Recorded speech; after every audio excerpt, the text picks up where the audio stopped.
ஜூபர் போ. ஐயே இது என்ன வயிறு பசிக்குது, வயிற்றுக்குள்ளே சுண்டலில் ஓடுவு. சரி அம்மா சோறு வாங்கியிருப்பேன் நேரத்துக்கு, சோறு கேட்போம். எம்மா எம்மா.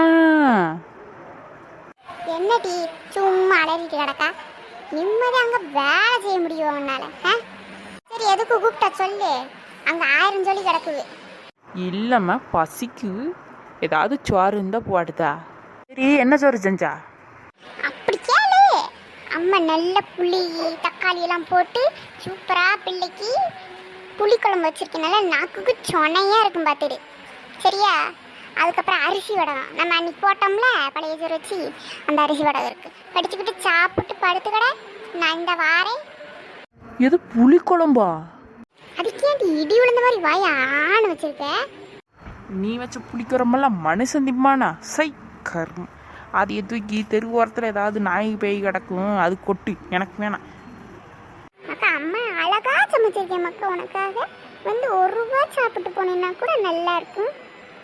அம்மா சாப்பிட மாதிரி இருந்தால் சாப்பிடலாம், ஒன்றுமே வாயில் வைக்க முடியாத டேஸ்ட் இருந்தால் நான் என்ன பண்ணியது? சரியா? சாப்பாடை கொண்டு போய் நாய் கூட்டு போ, போ போய் நாய் கூட்டு போ. ஓ அப்போ நீ சோறு திங்க மாட்டேன், பிரியாணி வாங்கி தரட்டுமா? ஆளு மண்டையும் பேர் தின்னா தின்ன திங்காட்டி கடை. அப்பப்போ நானும் திங்க மாட்டேன், கொஞ்சம் வாரம் நீயே வச்சு தின்னு. அடைச்சி மிஸ் பண்ணிட்டோமே. சரி விடு, இப்போ என்ன அப்போ மத்தியானம் சாப்பிட வருவாவில்ல, புரோட்டா வாங்கிட்டு வர சொல்லுவோம். ஹலோ எப்பா கேட்கவா இல்லையா? புரோட்டா வாங்கிட்டு வாங்கப்பா ஒரே வழியில். எது இன்னைக்கு வரமாட்டீங்களா? என்னப்பா இது இடி விழுந்த மாதிரி சொல்லுதீங்க? சரி வைக்கேன். அப்பாவும் வரமாட்டேன்ட்டாவ, பசிக்க வேற செய்யுது, என்ன செய்ய? பேசாமல் புளிக்குழம்பு தின்றோமா? வேணாம், அம்மைக்கிட்ட ராங்காக பேசியாச்சு, போட்டு கொடுக்க சொன்னால் சிரிப்பா, அதுக்கப்புறமா சாப்பிட்டுக்கிடுவோம். என்ன இந்த பிள்ளைகளுக்கு சமைச்சு போடுறதுக்கு சும்மா இருக்கலாம் போல, பியாசியா பியாச்சி. இவியலுக்கு வேலை பார்த்து நமக்கு தான் காலி வளையுது. இது நல்லா சோபால சொகுசா உட்காந்துக்கிட்டு தெரியுது, என்னதான் சொல்லவே தெரியல. சரி செத்த நேரம் இங்கே உட்காருவோம்.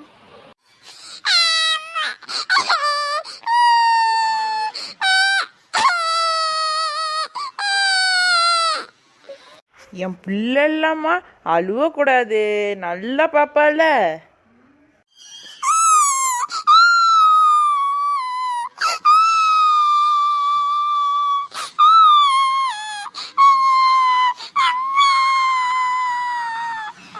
ஏன் பெரிய பொண்ணு பிள்ளை எப்படி அழுவு? அதாங்க ஏனே தெரியல, காலையிலேருந்து சில்லு அள்ளு சரியான அழு.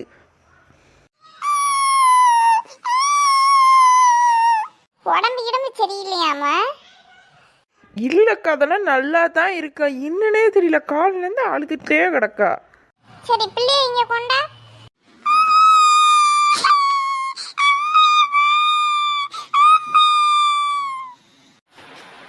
ஏன் தங்க பிள்ளை அழுவு? என்ன ஆயிட்டு பிள்ளைக்கு? என்ன வேணும்?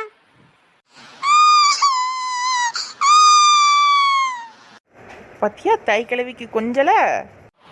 ஏன் மக்கா பிள்ளைக்கு என்ன வேணும்? அத்தையிட்ட கேளு வாங்கி தரேன். என்ன வேணும்? ஏ அப்ப பிள்ளை முட்டாய்க்கா அழுதுருக்கு, அத்தை வாங்கி தரேன்.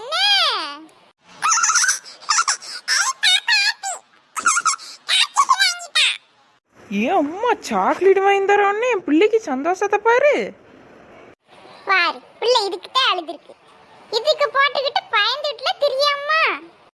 லட்சுமி அக்கா நீங்கள் சொன்னதில் ஒரு தப்பாயிட்டுக்கு. தப்பா? நான் என்னமா சொன்னேன் தப்பு?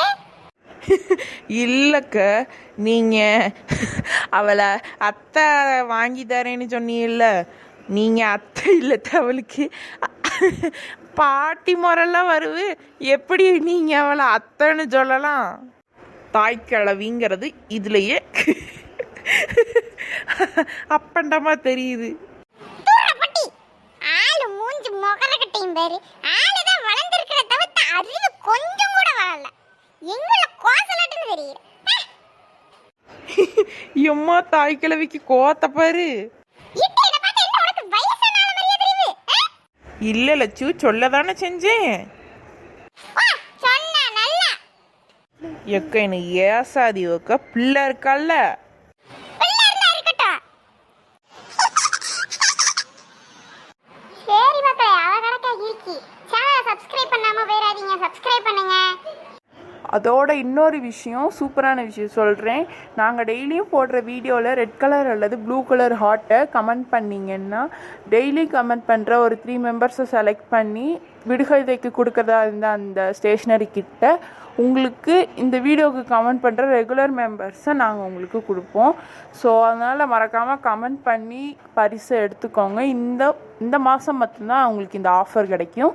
ஸோ ஸ்கூல் ஸ்டூடெண்ட்ஸ், காலேஜ் எல்லாத்துக்குமே வேணும் அப்படின்ட்டா சேனலை சப்ஸ்கிரைப் பண்ணிக்கோங்க. வீடியோவுக்கு லைக் பண்ணிவிட்டு கமெண்ட் பண்ணிவிட்டு நீங்கள் வந்து நேம் சொன்னீங்கன்னா அடுத்த வீடியோவில் நேம் சொல்லி யார் என்னன்னு சொல்லிட்டு நாங்கள் 3 மெம்பர்ஸை செலக்ட் பண்ணி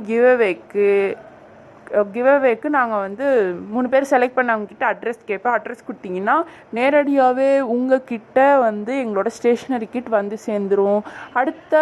அடுத்த மாதம் வேறு ஏதாவது பண்ணலாம். உங்களுக்கு வேறு ஏதாவது கொடுக்கணும் அப்படின்னு தோணுச்சுன்னா எங்ககிட்ட கேட்கலாம், நாங்கள் தர்றோம். பாய்.